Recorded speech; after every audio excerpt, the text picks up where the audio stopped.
Sawadee-kap, I'm JP Mestanza. Today is Thursday, November 25. Welcome to Phuket Extra, brought to you at pvcphuket.com. There's been an uptick in COVID-19 cases on the island over the last week from a 55 per day average earlier this month to 113 new total cases confirmed for Wednesday. And now a leading Phuket health official is attributing this uptick to entertainment venues on the island.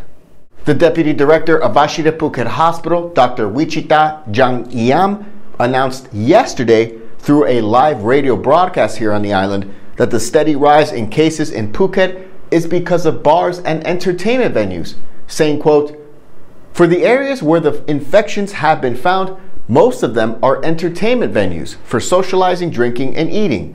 She went on to say, quote, "Because entertainment venues have restrictions on the spacing between tables, the air must be ventilated and employees must be 100% vaccinated with random antigen test kit checks every 7 days."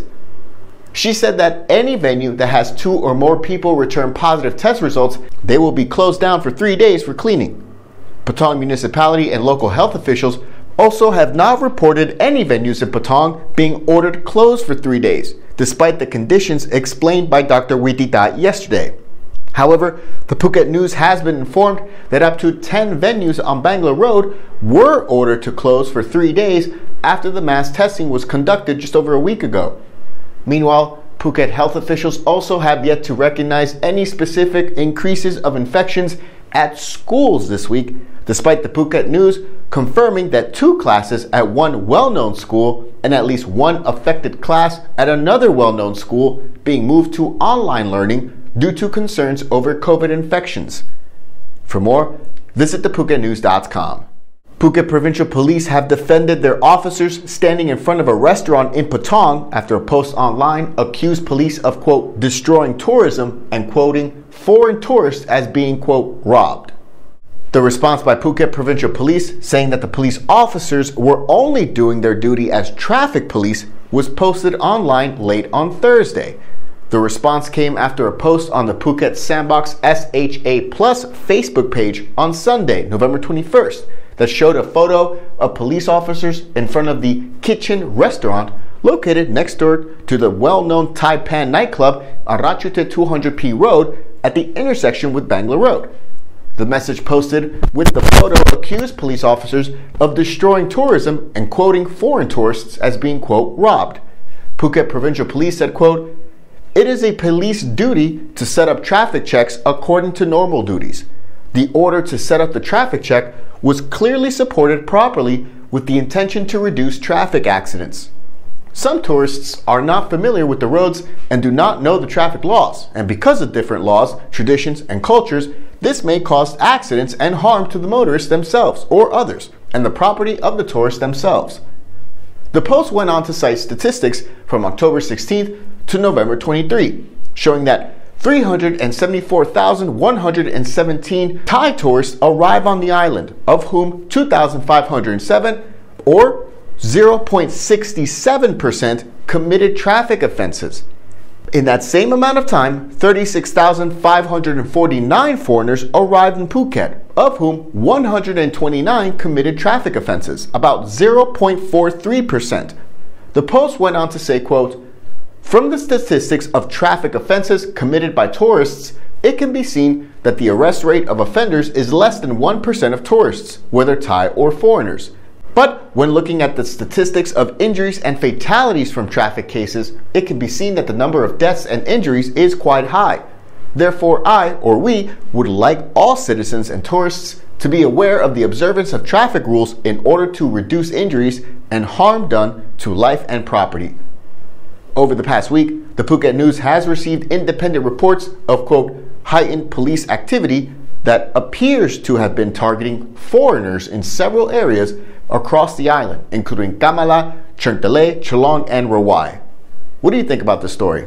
Let us know your thoughts in the comments section below.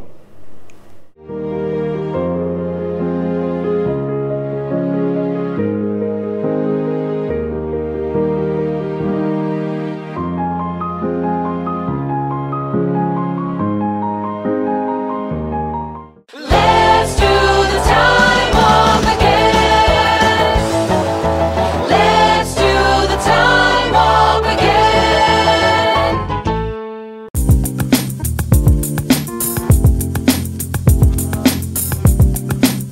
quality guaranteed since 2012. Call Emin Painting today.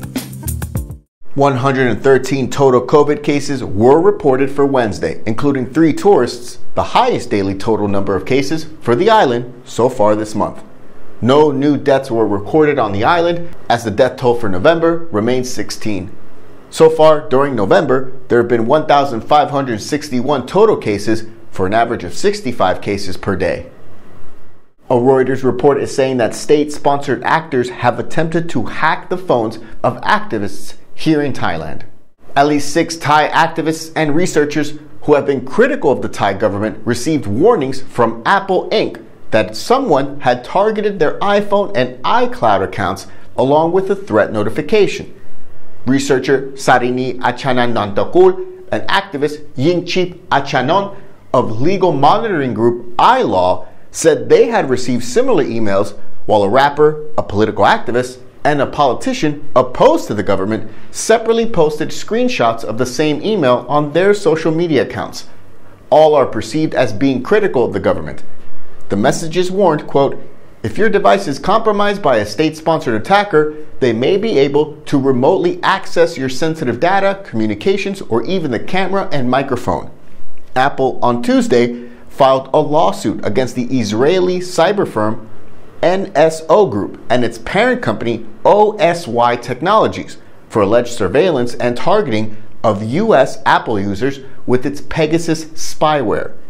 In a statement this week, Apple said that the NSO Group had created state-sponsored surveillance technology that had been aimed at a very small number of users.